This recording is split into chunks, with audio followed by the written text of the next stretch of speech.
Halo sahabat netizen di seluruh Indonesia. Kali ini ketemu lagi dengan saya Insinyur Romi HS. Saat kesempatan ini kita akan membahas satu berita yang cukup menggemparkan dunia.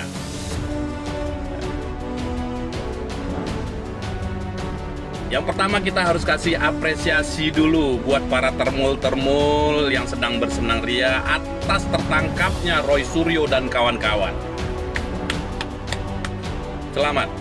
Untuk hal ini, saya mungkin mewakili seluruh netizen di seluruh Indonesia.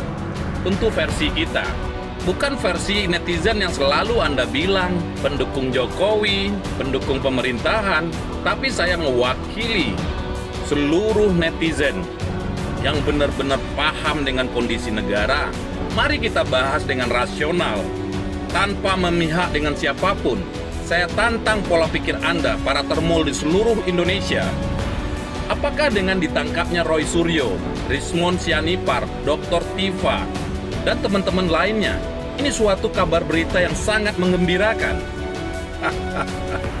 Sudah tepatkah yang dilakukan kepolisian atau badan hukum yang ada di negara ini sekarang? Dengan ditangkapnya mereka, kasus ijazah ini akan hilang? Tentu tidak. Pakai akal sehat, Roy Suryo dan kawan-kawan itu boleh dianggap pejuang karena ada satu hal yang mengganjal di negeri ini yang harus dituntaskan dengan cara dan solusi yang lebih cerdas. Bukankah Jokowi itu termasuk negarawan? Mantan presiden 10 tahun, tentu dia adalah pilihan rakyat Indonesia. Kalau ada kejanggalan yang terjadi pada beliau juga wajib untuk menuntaskannya.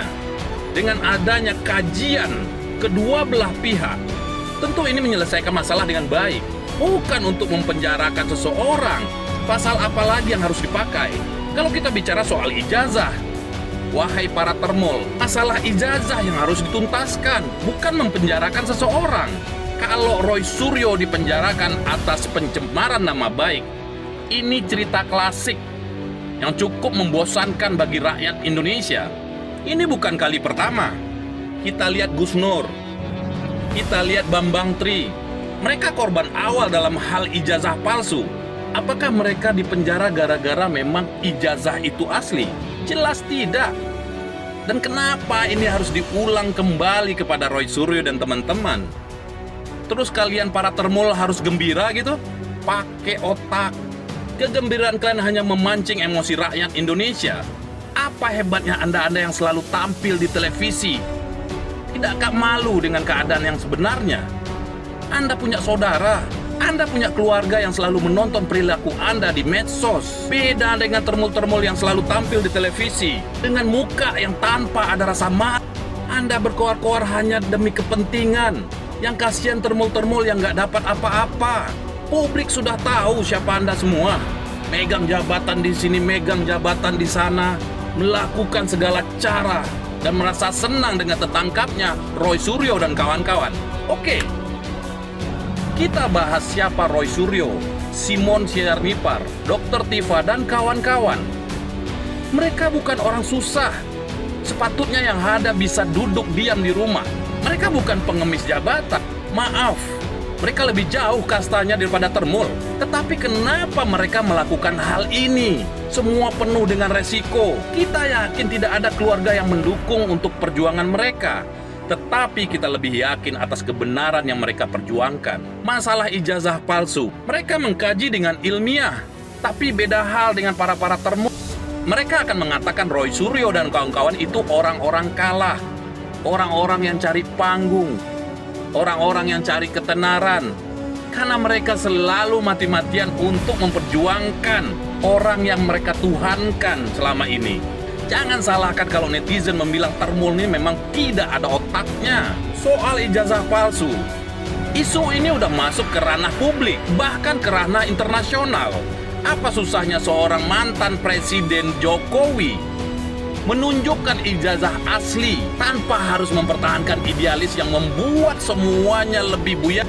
Kita lihat tingkah-tingkah memalukan para termul, menghujat para pejuang seperti Roy Suryo dan kawan-kawan. Sekali lagi, Roy Suryo dan kawan-kawan berjuang tanpa ada kepentingan apapun. Resiko yang sangat besar. Dipenjara, dibully, dihujat, tentu berbanding terbalik dengan apa yang dilakukan para termol. Di belakang termol ada jabatan, ada uang, ada kekuasaan, ada tempat cari makan. Biarpun itu akan melawan kebenaran, tidakkah Anda malu dengan apa yang Anda perbuat? Wahai para termol, tentang hukum di negara ini, apakah masih ada hukum di Indonesia? Aparat penegak hukum semua sudah dilumpuhkan. Kita lihat saja Roy Suryo dan kawan-kawan dijadikan tersangka. Yang jelas kasusnya adalah pengusutan keaslian ijazah Jokowi. Kenapa objek ini tidak diselesaikan dengan baik? Apakah ijazah tersebut sudah dibuktikan asli ke muka publik? Kenapa mereka harus ditangkap dengan pencemaran nama baik?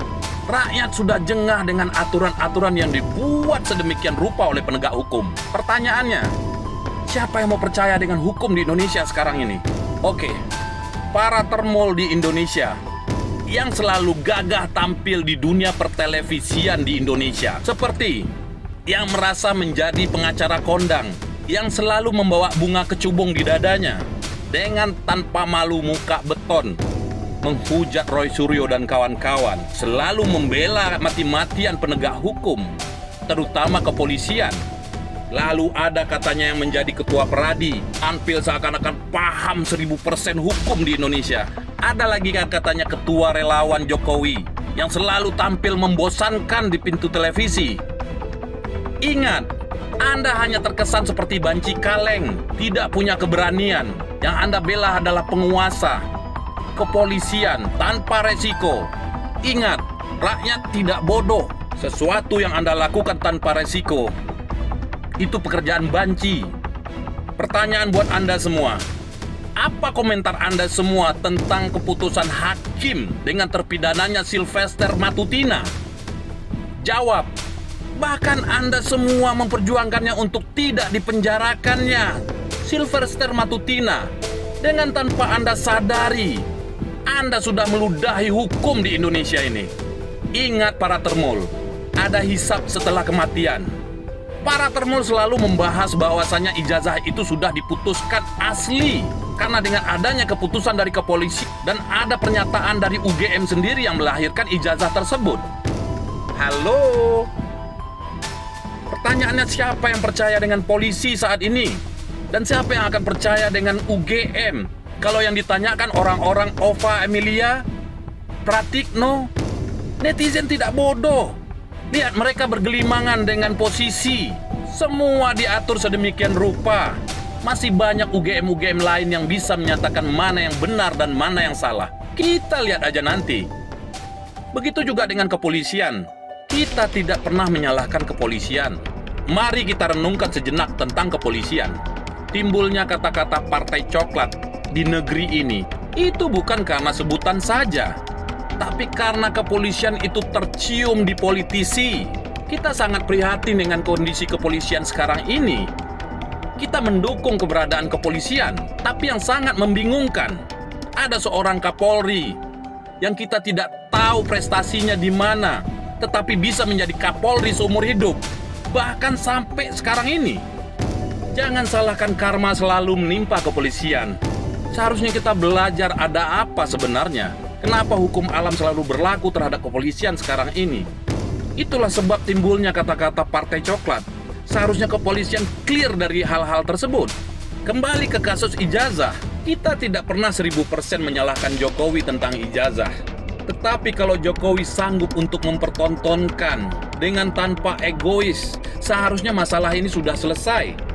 Kenapa rakyat selalu mempertanyakannya? Karena Jokowi sendiri itu dipilih oleh rakyat. Kalaupun Jokowi mengakui ada kesalahan di ijazah tersebut, apakah Roy Suryo dan kawan-kawan akan tepuk tangan terus akan mempenjarakan Jokowi? Tentu tidak. Bukan itu target dari mereka. Disinilah pentingnya kejujuran. Dan disinilah pentingnya tanggung jawab dari seorang pemimpin. Negeri ini hanya butuh pengakuan. Dan kita setuju kalau seandainya memang terbukti ijazah itu asli, silahkan penjarakan orang yang sudah mengganggu selama ini. Untuk Roy Suryo dan kawan-kawan, tetaplah berjuang. Kita pastikan rakyat Indonesia akan mendukung pejuang sebenarnya. bukan penjilat seperti Termul yang ada di negara ini. Akal sehat dari Medan, salam bela bangsa.